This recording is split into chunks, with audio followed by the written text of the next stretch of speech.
بسم الله بديت وعلى النبي صليت، بالنية الصافية على الابواب راني دقيت.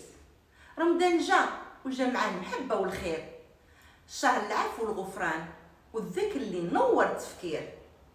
في هذا النهار المبارك قررت نفتح لكم قلبي، نحكي لكم فصول قصتي. هي ماشي حكاية ولكن تربية وصلت للغاية. جيت نشارككم تجربتي في تربيتي مع ولادي.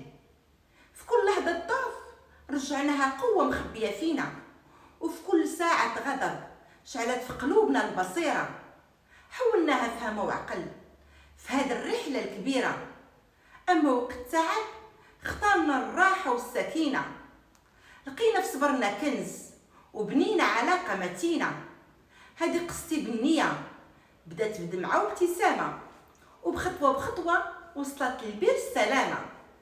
البداية كانت من واحد النهار ولدي كيسول بزاف، بغى يعرف كل شيء.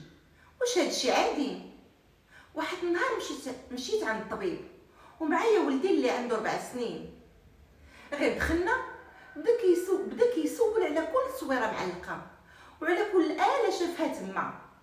دار لي حاله وحيره حتى حشمت من الطبيب حشمه كبيره. شاف فيا الطبيب وابتسم وقال لي كلام رزين بقى محفور في الدماغ سنين.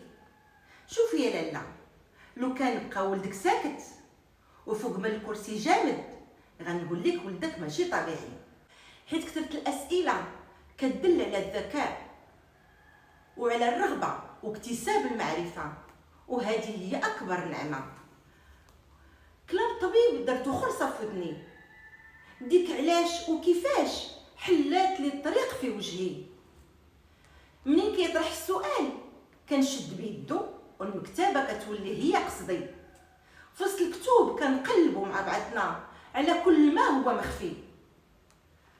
بين اسرار الكون، جسم الانسان، عالم الحشرات والحيوانات. فعلا كانت تجربه زوينه، حيت من اسئله صغيره تكونات شخصيه قويه. لو كان بقى ولدي ساكت غنقول راه مربي، ولكن في الحقيقه عقله غيبقى غايب ومطفي، حيت هو فضولي بالسؤال هو عطشو، وبنور المعرفه غدا عقله ونعشو. وانتي واش ولدكم كثير الاسئله؟ شاركوني في التعاليق اغرب سؤال سولوا ولدكم وكيفاش كانت الاجابه تاعتكم عليه. وشكرا.